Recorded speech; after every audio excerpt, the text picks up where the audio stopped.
Hello, my friends. Welcome to the Zentangle Project Pack series. My name is Martha, and today we are working with Project Pack number 6. Project Pack number 6 is a playful series that highlights one of the Zentangle Method's most important philosophies, and that is no mistakes. Throughout this series, we will share thoughts and stories and reveal some tricks to working with the no mistakes philosophy. We will do this as we tangle our way through the pages of a small journal. This custom-made Zentangle mini journal is included in your Project Pack 6 materials, but if you do not have one, you can easily follow along with these lessons with whatever materials you might have at home. We recommend watching the introduction to this series first, but the rest of the Project Pack videos can be done in any order. So when I first got my No Mistakes journal, I thought, oh my gosh, this is going to be so much fun. And then I immediately thought, oh my goodness, how am I going to begin? Where am I going to start? So I came up with kind of what I think is a fun idea of just getting pen to paper just to begin to divide up these pages into some sections that I could attack a little bit more confidently. So I decided to create a running string of pearls, if you will, throughout each page of the journal. And if you'd like to follow along, I'll show you what I was thinking. I'm going to start out with my white pen because on my spread here, there's black ink at the top. But we will be going back and forth throughout our drawing together. So I'm going to take my white Jelly Roll pen and I'm going to start up in the corner here and I'm going to create a string of orbs. So I'm going to start at the top here just by drawing a lovely orb shape. And I'm going to connect my orbs to create a string.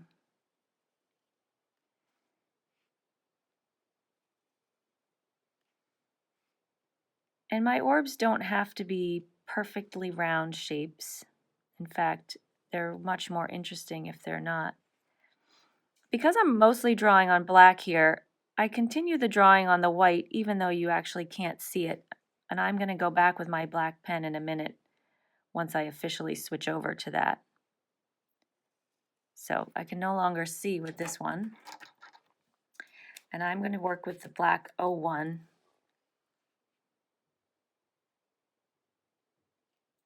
And I'll retrace that white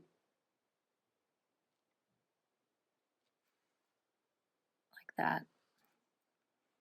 And I'm going to have this string meander its way across the pages. And I'm not going to be so concerned about if they're exactly the same size or the exact same roundness as the one right before it. Because I'm looking to create something a little more interesting than perfection. I'm looking to create something organic. So I'm imagining this string of pearls is laying casually across my pages. So I think I'd like to play along with this really cool edge and have my pearls run right along that edge. It's kind of fun to follow along, not really having to plan where I'm going to put the next one. I can just follow this edge. It takes a few minutes to get used to the difference in pressure that's needed when you switch from the micron to the jelly roll. But you get the hang of it. A very light touch is all you really need.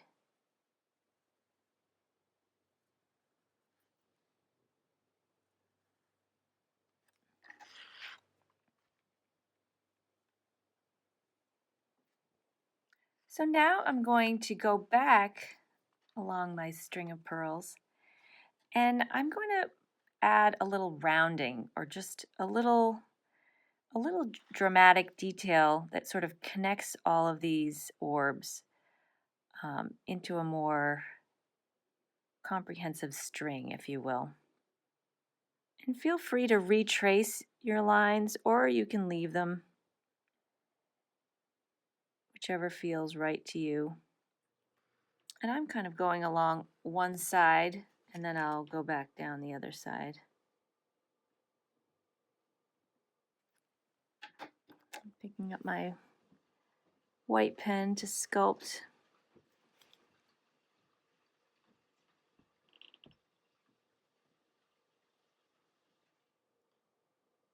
You can see by putting this string down,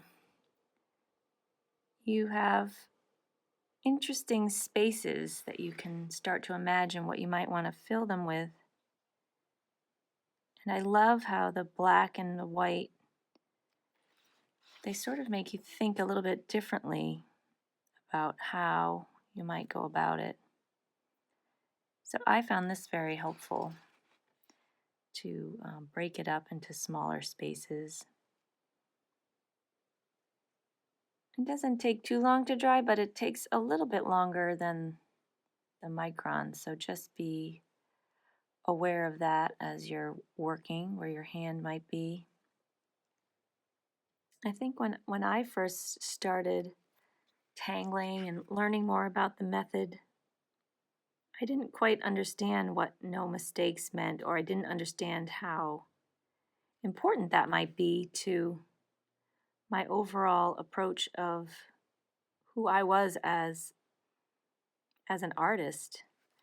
And for me, my personality dictated that, well, I'm learning something new and I have to be really good at it or else I don't want to do it. And so this wasn't my favorite thing to do when I first learned about the method and drawing this way. And it wasn't until I realized what a gift this no mistakes actually is. It's really just permission to love your work, love what you've created, even if it wasn't the fully intended stroke or outcome. It's something that you've made and you've poured yourself, your effort into, and it's beautiful. I think the first time I really figured this out was I was, working on a tile and wasn't happy with the results at all.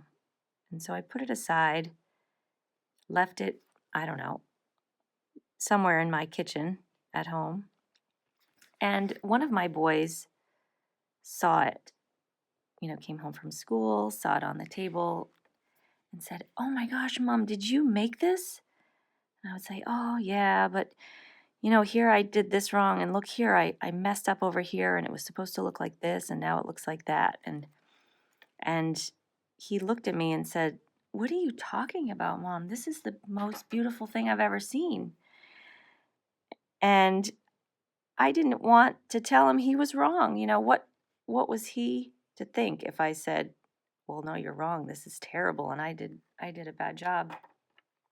So I decided to take his word for it and to try to look at what I had created in his eyes, through his eyes, instead of what I was seeing.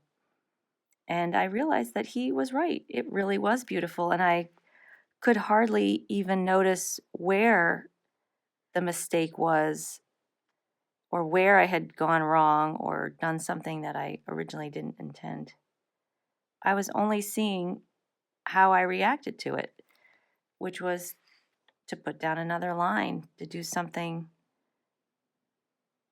to change the focus, to change the direction from "it's not supposed to be like this" to "here it is. This is exactly how it was supposed to be the whole time."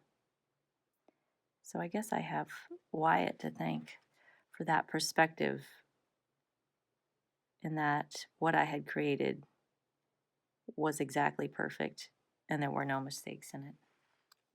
I think that's what No Mistakes does. It lets us put those emotions away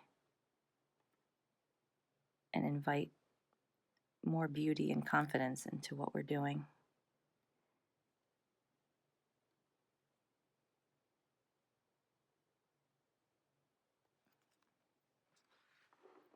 There. So we have our beautiful string of pearls. And for me, of course, this felt so right that I wanted to do every page like this. You don't have to do that if you don't want to, but I'll just show you a few pages of mine. So where one string ends on this page, it continues along the next page, bouncing along. So anyway, you can see how I've strung these pages, and now I feel like I have a safe space to play. I want to pick a space to work in that has, you know, a good amount, a good surface area, because I'm going to work with a spiral string. So I need to have plenty of room. So I'm going to pick up my graphite pencil and I'm going to create a spiral string. I am going to be going over the black and white, but I think with the graphite it's reflective enough that you can see it just as a guide before we start here.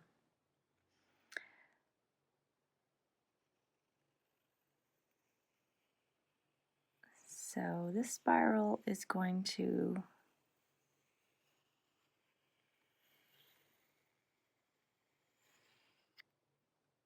So I'm going to be working with flux as a tangle, but doing it in a spiral, has a very, very different effect, and I've been playing around with this lately and having some fun with it. So I'm going to kind of start where this point, the very beginning of the string right here, just as a reference point, and then I can fill in either direction afterwards. So I'm going to work with that basic teardrop shape.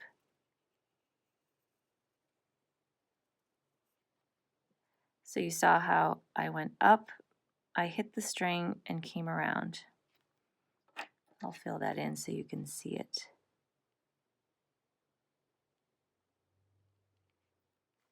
And now I have a starting point. So I'll fill in here and then I'll work in the other direction. So you basically want to do your flux.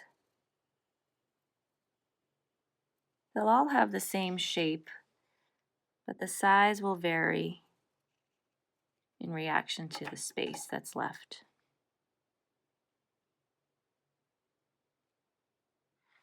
And now I'll work from this direction.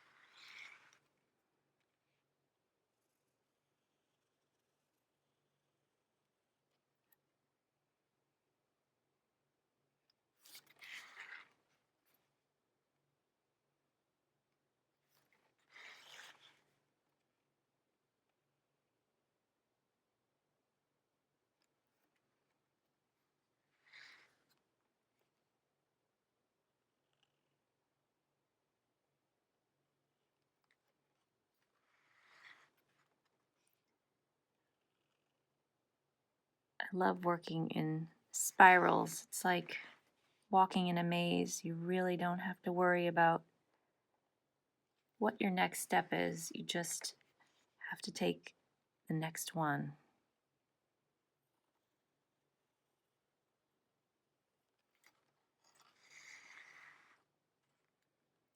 Now that we've sort of come to an opening here, I think I'm going to venture off a bit and maybe shift the direction of my flux petals.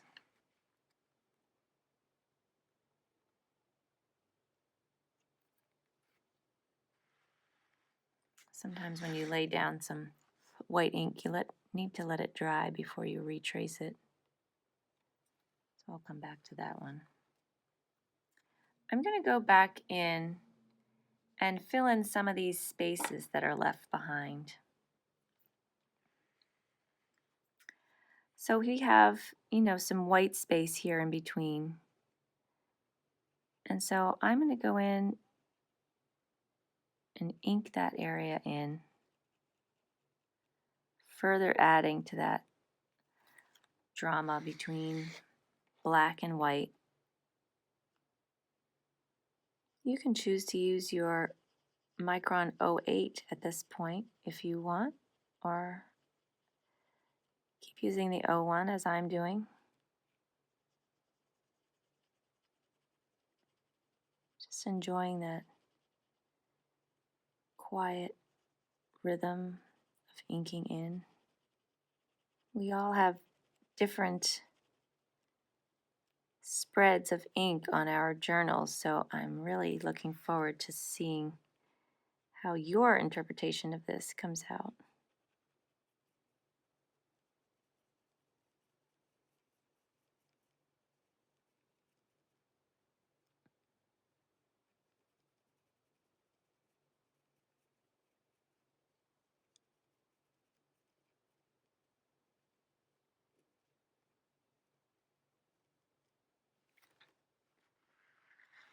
Once I get to the outer edge of this spiral, I'm going to give these open areas a little more shape, maybe a little curve on top.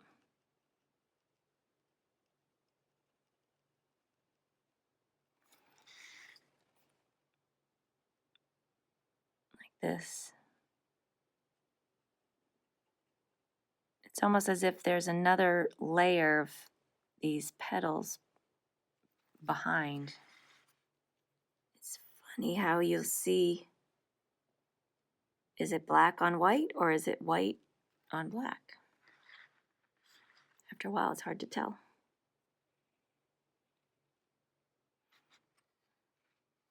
So we can get creative here as these shapes change a bit.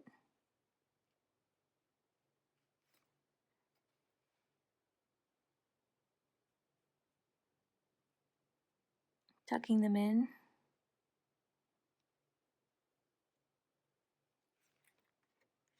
Again, being mindful of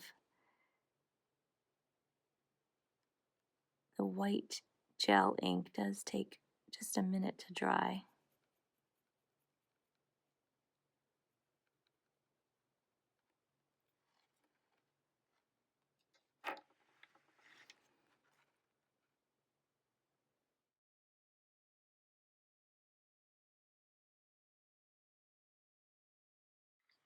There, so you can start to see these layers and alternating blacks and whites coming to life a little bit.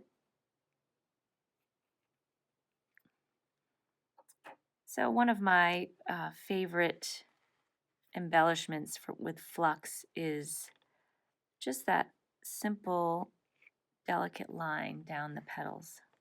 But you may have a favorite thing that you do. So I'm going to go and add that detail.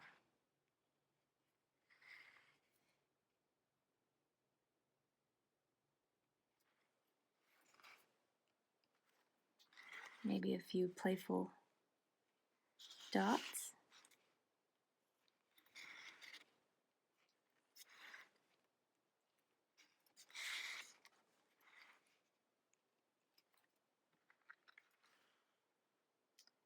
There. So from here, I think I'm going to add a couple of my sort of favorite go-to tangles and maybe alternate back and forth in a fun way. And to me, this exposed area here is just begging for some aura.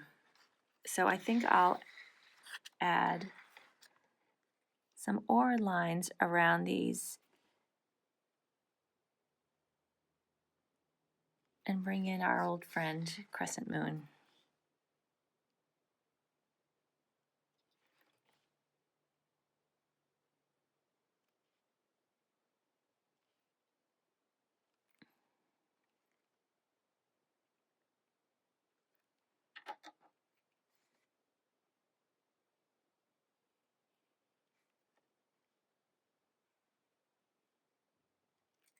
dancing back and forth with my black and my white. Well, and perhaps one more layer.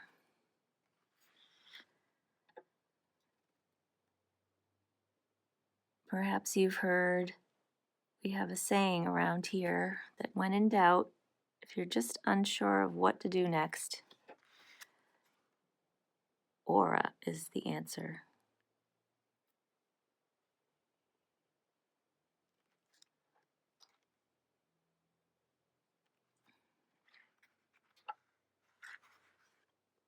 There. So with my black pen now, I'm going to add a few wandering sprouts of poke root. And I think I'm going to jump outside just here and there of my pearls. So I'll start with a stem and create a longer stem.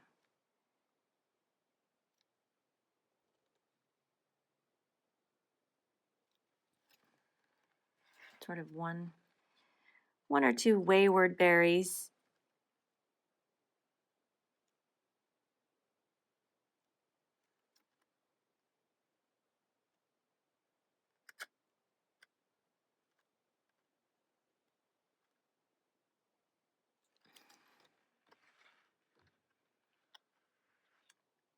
And I'm going to add just a few of these.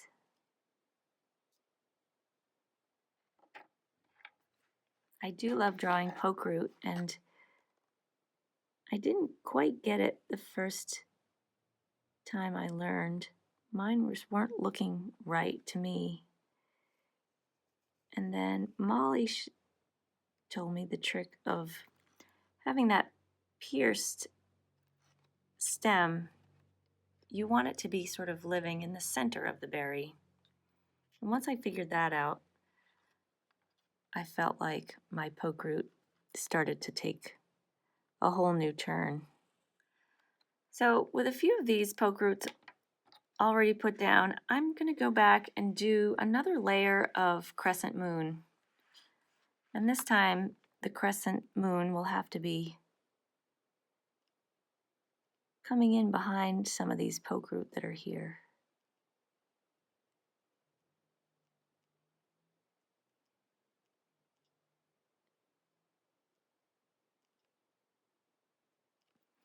Carefully nestling them in behind.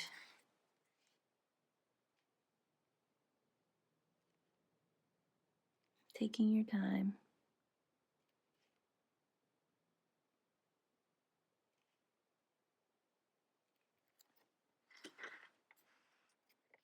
When we learn new tangles, we often think that that's the only way to do it, but even with crescent moon, I don't know if I've actually ever done it the same way twice. It never quite looks like the first time I did it or the second time I did it. And I kind of love how that gives me the freedom to just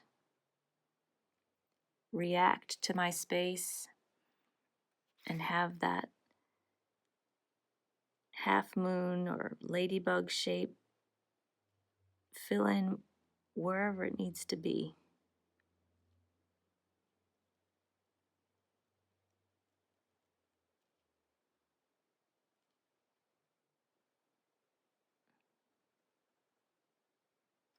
And I'm taking this whole design right to the edge.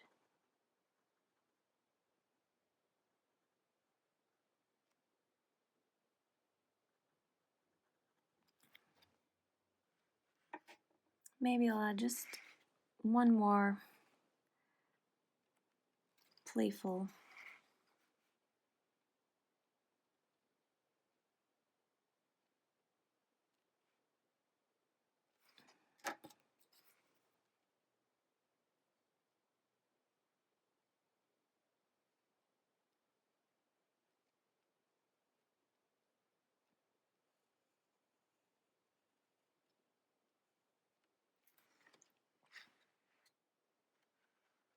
So you can probably just keep going Or you might decide that this is exactly where yours is supposed to end.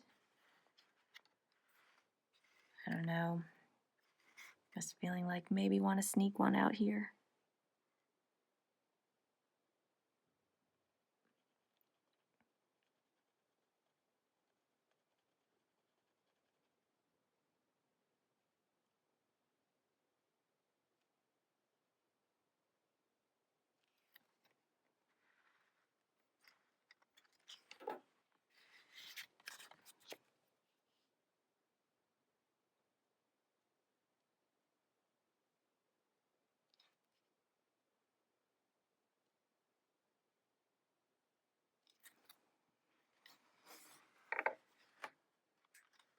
So I think I'm going to add some shading and highlighting to this fun spiral activity.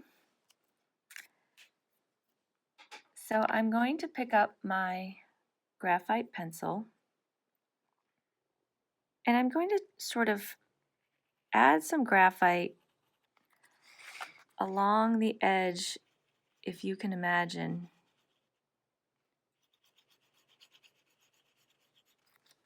where your original string was in pencil. And again, you'll be crossing over black inked paper and white paper. We'll figure that out in a minute.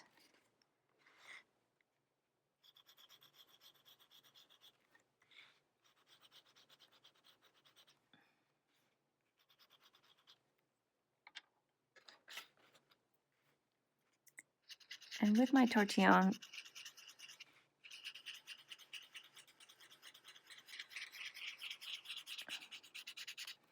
I'm going to smooth that in.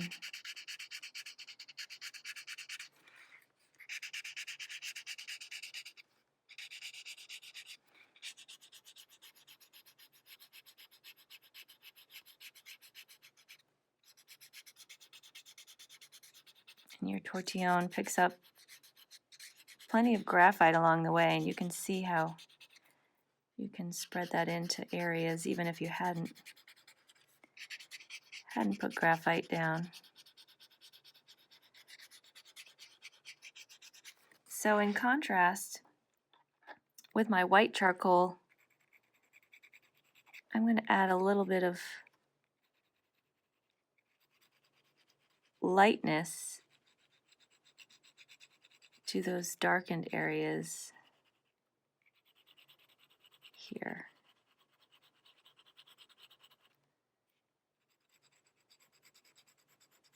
It's all about reacting to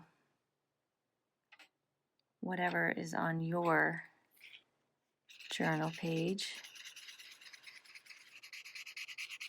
And because I'm working with both black and white, I'm actually using the same tortillon.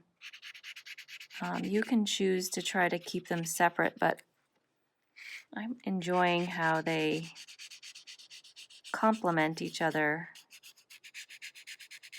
And again, calling into question, is it black on white or is it white on black?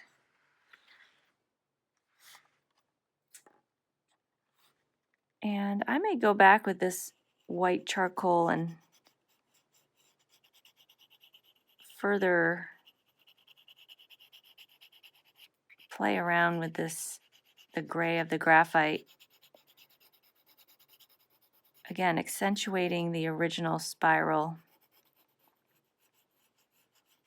Adding another color even, because now we have black, white, and graphite, and then this lighter shade of gray that this charcoal pencil creates. And you may want to add a little graphite to your poke root berries. Maybe you have a lot of berries or just a few like me.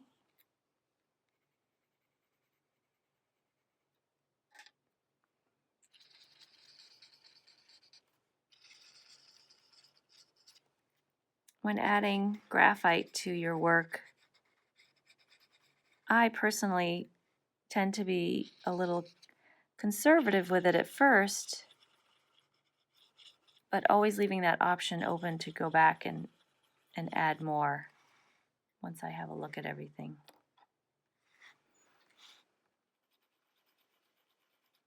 And adding a little white charcoal to these ones.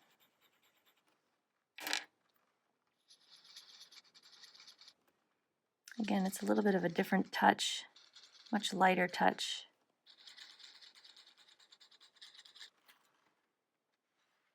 Love how that glows. I may just darken the areas where two of these moons meet, if you will. Kind of behind that first layer. And it'll have the second layer fall into the background a little bit.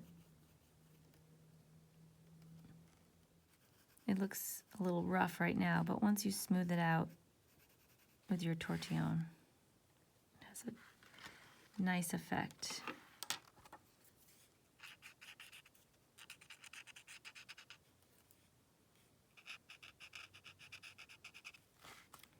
Again, there's no need to add any graphite to the black ink because, of course, it can't get any darker than it already is.